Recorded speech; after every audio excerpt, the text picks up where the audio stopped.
안녕하십니까, 울트라비니군입니다. 오늘의 울트라디오는 12월 22일이 갓 지난 오늘 테슬라 모델 S를 운용한 지 딱 2년째 되는 날을 기념해서 결산을 해보는 시간을 가질 예정입니다. 테슬라 2년 도대체 얼만큼 경제적 이득을 보았을까 입니다.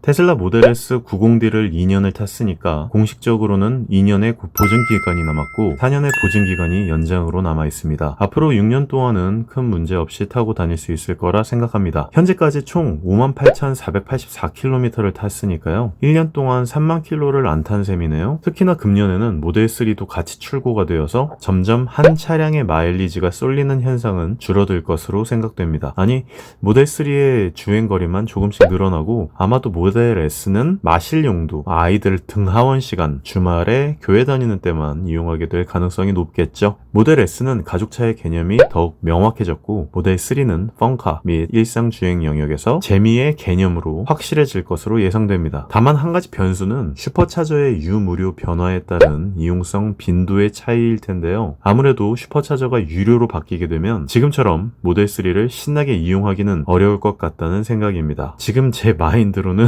그래도 무료로 다닐 수 있는 모델 S를 자주 이용하게 되지 않을까 싶네요. 자, 그럼 결산해 볼게요. 2019년 12월 22일 금년에 테슬라 모델 S로 다닌 3623km에서 58,484km를 탔으니까 총 2019년에 27,861km를 탔네요. 서울 부산을 4번 왕복했고요. 12월에 새로 생긴 해골포트밖에 없는 송도 슈퍼차저 빼고는요. 그리고 설악 IC에 있는 슈퍼차저를 빼고는 모든 슈퍼차저를 다 다녀왔네요. 제주도와 천안 슈퍼차저만 빼고요. 천안은 이상하게 동선이 안 맞아서 못 가게 되더라고요. 속초, 강릉, 대구, 부산, 진주, 함양, 광주, 군산, 논산, 당진 등등의 새로 생긴 슈퍼차저뿐 아니라 원래 있었던 슈퍼차저를 통해 충전을 해왔었습니다. 물론 충전하는데 돈은 하나도 들지 않았습니다. 평생 모델 S는 슈퍼차저가 무료니까요. 차박은 선유도, 600마지기, 청사포, 부산, 하남, 데스티네이션 차저 등등에서 여기저기서 5, 6회 정도 했고요. 그 와중에 숙박비나 돈은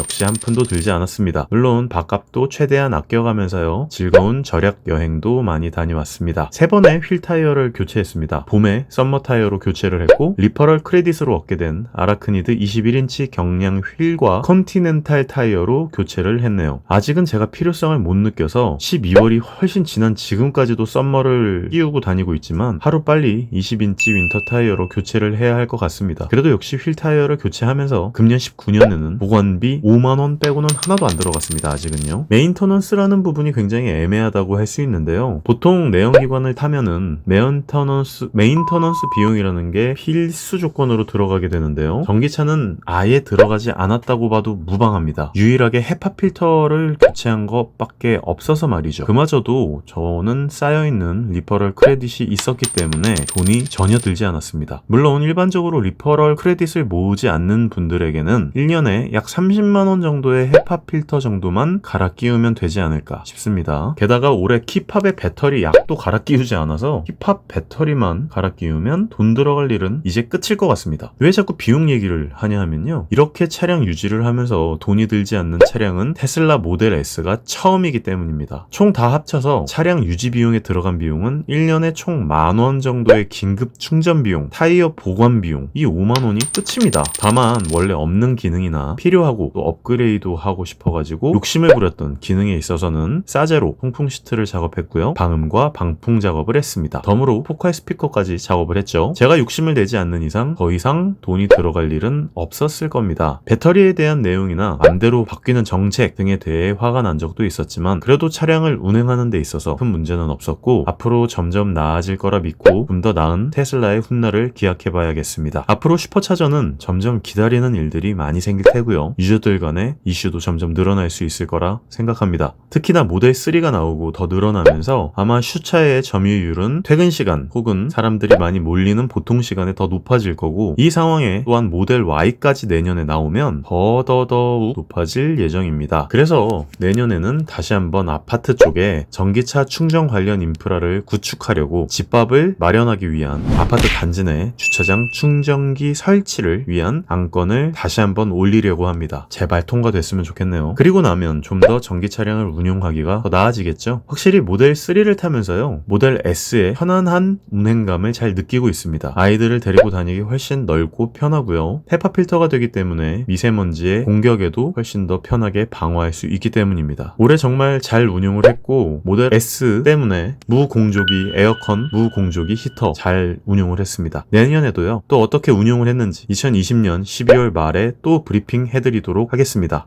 내년에도 더 많은 종류와 재미있는 모델 S, 모델 3 운용 컨텐츠로 만나요. 그리고 테슬라 여러분들 제발 업데이트 많이 해주시고 자주 해주시는 건 좋은데요, 제발 QA 좀 하고 QC 좀 하고 업데이트 좀 해주시기 바랍니다. 금년에 있었던 위험한 팬텀 브레이킹 현상이나 40km로 갑자기 줄어드는 속도 감속에 대한 문제라든지 자잘한 업데이트 버그 때문에 고통을 받았던 거 생각하면 조금 많이 힘도 들고요. 내년에도 좀 걱정이 되거든요.